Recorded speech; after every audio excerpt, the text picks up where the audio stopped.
We live in this world where we're just swimming in information, Hmm. and we expect everything online, our apps, our websites, to be instant. Yeah, the expectation for speed is just incredible now. Right. And it's easy to forget that behind that speed, there are often these clever technologies working away silently. Mm. Not always the flashy new things, but the real workhorses. The foundational pieces, absolutely. Exactly. And today, we're doing a deep dive into one of those key players, a real high-performance engine, Memcached. Memcached. Yeah, Classic. yeah. So our mission today is simple. Cut through the jargon, give you a solid shortcut to understanding this really essential tech.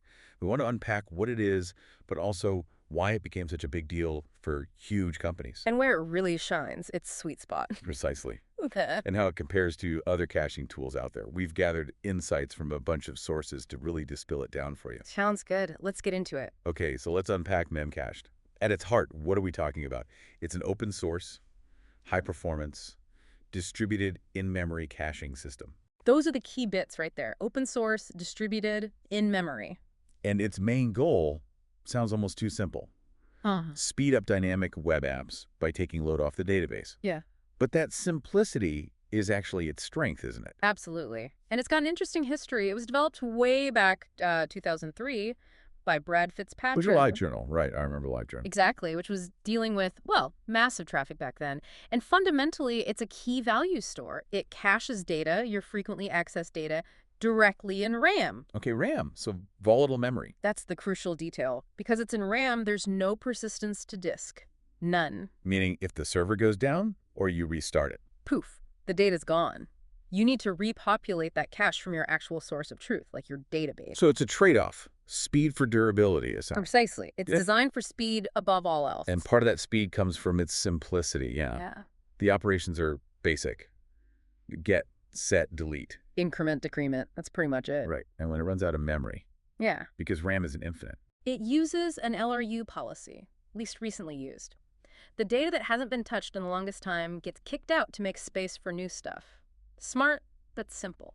Which makes it super effective for those read-heavy situations you see all the time in web apps, like caching database query results that get hit constantly. Or user session data.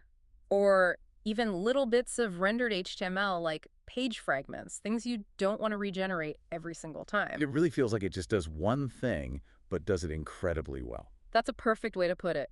And connecting that to the bigger picture, the distributed part is key. Ah, right. So not just on one machine. No, you can scale it horizontally. Need more cache capacity or throughput, just add more Memcached servers to the pool. How does it know where to put the data or find it again across servers? That's typically handled by the client library. It uses consistent hashing, usually, to figure out which server a particular key belongs to. Okay, clever. And the protocol it uses is simple, too. Very. Either plain text or a more efficient binary protocol. And it's language agnostic because of that. You've got client libraries in Java, Python, PHP, Ruby, you name it. It's so easy to integrate into different stacks. Exactly.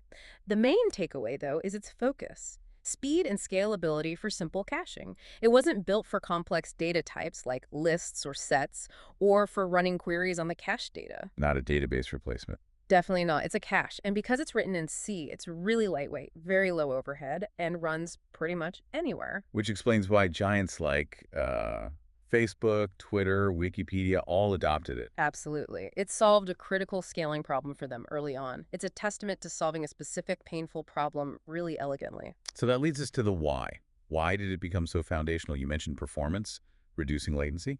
Yeah, that's the core driver. By keeping frequently accessed data right there in memory, closer to the application. You skip the slower database trip most of the time. Exactly. Or hitting a slower external API. Think about things like user sessions, or maybe product details on an e-commerce site, or common bits of a web page on a news site.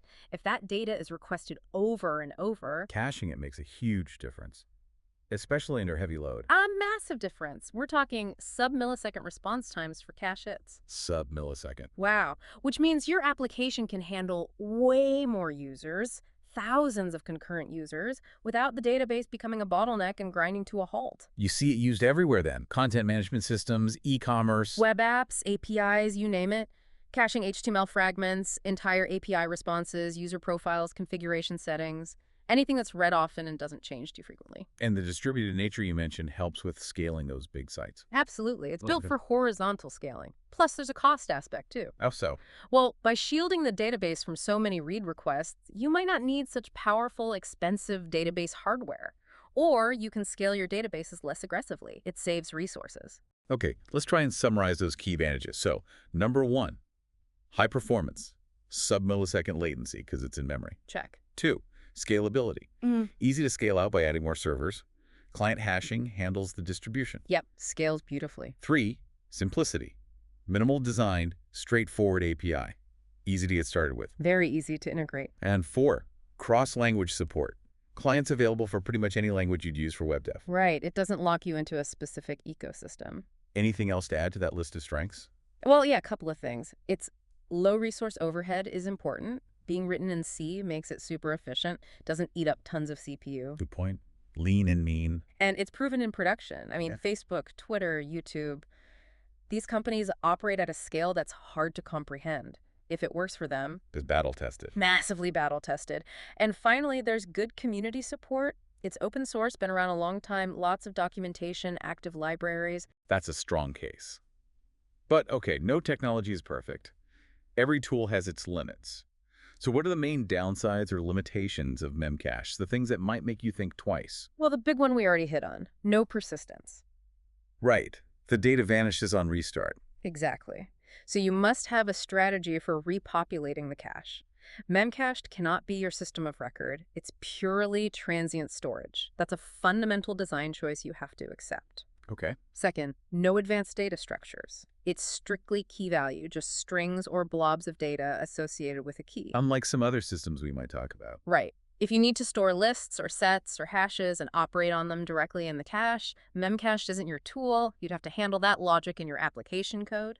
So that simplicity cuts both ways sometimes. It does. Speed versus features. And third, in distributed setups, you might encounter eventual consistency. Meaning, if you update a value on one server, it might take a tiny amount of time for that update to be reflected if another request for the same key hits a different server immediately after. Usually it's very fast, but it's not guaranteed to be instantly atomic across the cluster.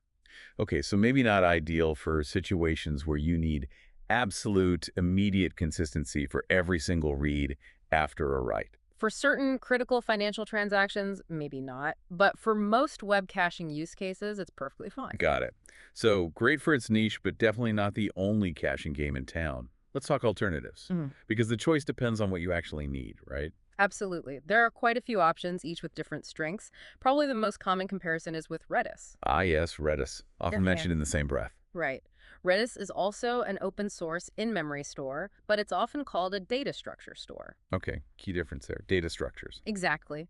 Redis supports lists, sets, sorted sets, hashes, bitmaps, much richer data types than Memcached's simple key value. And crucially, Redis offers persistence. Ah, so it can save data to disk. Yep, through snapshots or an append-only file, so your data can survive restarts. Redis also has features like pub/sub messaging and Lua scripting built in. So it's more feature-rich. What's the catch? Generally, it's a bit more complex to manage. And for purely simple key-value caching, some argue Memcached might be slightly faster or use memory more efficiently due to its simplicity. So choose Redis if you need those advanced data types, persistence, or other features beyond basic caching. That's a good rule of thumb. Then you have things like cache. That sounds Java-specific. It is. It's a very popular Java-based caching library, often used with frameworks like Spring and Hibernate.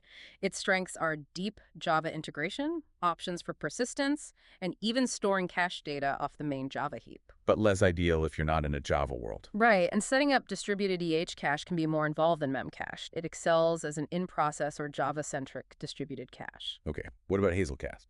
Hazelcast is another Java-based one, but it positions itself more as an in-memory data grid. Think distributed caching plus distributed computing. So more than just caching. Yeah, it offers distributed data structures, distributed task execution, high availability features. It's powerful, especially for microservices needing shared state or computation. But again, probably more complex and resource-intensive than Memcached. Generally, yes. It's a bigger system aimed at more complex problems. And caffeine. I've heard that mentioned for performance. Caffeine is also Java, but it's specifically designed as a super high-performance in-process cache, caching within a single application, a single JVM. Ah, so not distributed. Correct. It's incredibly fast for local caching needs within one Java app, but it doesn't handle sharing cache across multiple servers like Memcached does. Makes sense. One more, Apache Ignite. Ignite is another big player, really an in-memory computing platform. It does distributed caching, but also data processing, streaming, even SQL queries directly against the in-memory data. Interesting. Yeah, it offers strong consistency options and good scalability. But like Hazelcast, it's a much more complex beast to set up and manage compared to Memcached, with higher resource needs. It's aimed at really data-intensive applications. Okay, that's a helpful tour of the landscape. Yeah. So we try to boil it down. Yeah, let's try. Memcached versus Redis. Simplicity and raw speed for basic caching with Memcached versus more features, data structures, and persistence with Redis, potentially at a higher complexity cost. Good summary. Memcached versus cache caffeine. Memcached wins for distributed, language-agnostic caching, Yeah. while cache and caffeine are strong choices for Java-specific caching, either distributed cache or purely in-process caffeine. And Memcached versus Hazelcast Ignite. Memcached is your lightweight, high-speed choice for simple caching, whereas Hazelcast and Ignite are heavier platforms for complex distributed systems needing more than just caching, like data grids or in-memory compute. Exactly. That really covers the main trade-offs. So this brings us back to the core question. When should you specifically choose Memcached? You choose Memcached when your primary need is simple, extremely fast, read-heavy caching, especially in a distributed environment. Like speeding up a typical web application. Precisely. Where low latency is paramount, you don't need persistence in the cache itself, you don't need complex data structures, and you value ease of setup and low overhead. That's Memcached's sweet spot. Keep it simple, keep it fast. That's the mantra. But like we said, the best choice always depends on your specific application's needs. There's no single magic bullet. Right. Well, we've definitely covered a lot of ground today. We went from Memcached, its core function, its big advantages like speed and scalability, To its limitations, like no persistence. and how it fits into that whole ecosystem of caching tools alongside Redis, EHCache, and the others. It's clearly a powerful tool, simple maybe, but one that really shaped how fast the web became. It really did. And maybe a final thought for you to chew on. Consider the power that comes from picking the right tool for the job. Sometimes, a simple, focused tool like Memcache is actually the most elegant solution for a complex performance problem. Rather than reaching for the biggest, most complex thing first. Exactly. Understanding these foundational technologies, even the seemingly simple ones, is what empowers developers to build the amazing performant applications we all use every day without a second thought. Makes you wonder what other invisible tech is humming away behind the scenes in the apps you use constantly. Doesn't it? Thinking about that, understanding it, makes you a smarter user and maybe, just maybe, a better builder too.